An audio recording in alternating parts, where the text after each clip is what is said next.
முன்னொரு காலத்துல வைகை ஆற்றில் வெள்ளம் கரை புரண்டு ஓடியது.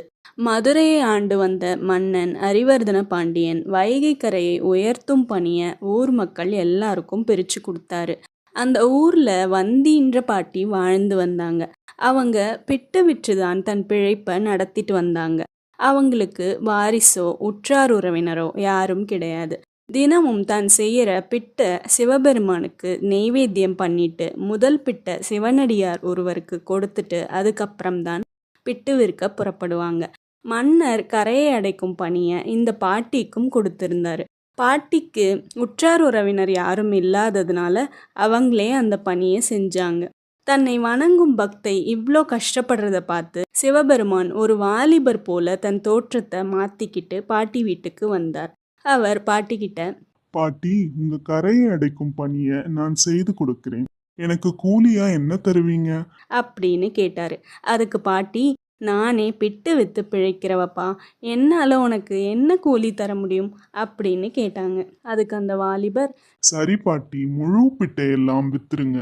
உதிரியா வர்ற பிட்டையெல்லாம் எனக்கு கூலியா கொடுத்துருங்க அப்படின்னு சொன்னார். பாட்டியும் சம்மதிச்சாங்க. அன்றைய தினம் பாட்டி செய்த பிட்டு அவ்வளவுமே உதிரியாதான் வந்தது. அதை சிவனுக்கு நெய்வேத்தியம் செய்துட்டு அந்த வாலிபருக்கு கொடுத்தாங்க. வாலிபர் வேடத்துல வந்த சிவபெருமான் பிட்டு சாப்பிடுவதும் ஆடி பாடுவதுமா இருந்தாரே தவிர கரையை அடைக்கும் பணியை செய்யவே இல்லை. ஒரு நாள் கரையை அடைக்கும் பணியை மேற்பார்வையிட வந்த அமைச்சர் வந்திப்பாட்டிக்கு கொடுக்கப்பட்ட இடத்துல எந்த பணியும் நடக்கலன்றதையும் அங்கிருந்த இளைஞர் மரத்தடியில தூங்கிட்டு இருக்கிறதையும் பார்த்தாரு. உடனே அதை மன்னரிடம் போய் தெரிவிச்சாரு. கோவமடைஞ்ச மன்னர் அவரே அந்த இடத்துக்கு வந்து பார்த்தாரு. தூங்கி கொண்டிருந்த இளைஞரை மன்னர் பிரம்பாலேயே ஒரு அடி அடிச்சாரு. அந்த அடி அனைத்து உயிரினங்கள் மேலேயும் பட்டது. மன்னர் உட்பட அங்கிருந்த எல்லாரும் வலி தாங்க முடியாம ஆன்னு கத்தினாங்க. இளைஞர் ஒரு கூடை மண்ணை மட்டும் எடுத்து கரையில கொட்டினாரு. உடனே வைகை கரை முழுவதும் அடைஞ்சு போச்சு. மன்னருக்கும் அங்கிருந்த மக்களுக்கும் ஆச்சரியம் தாங்கல.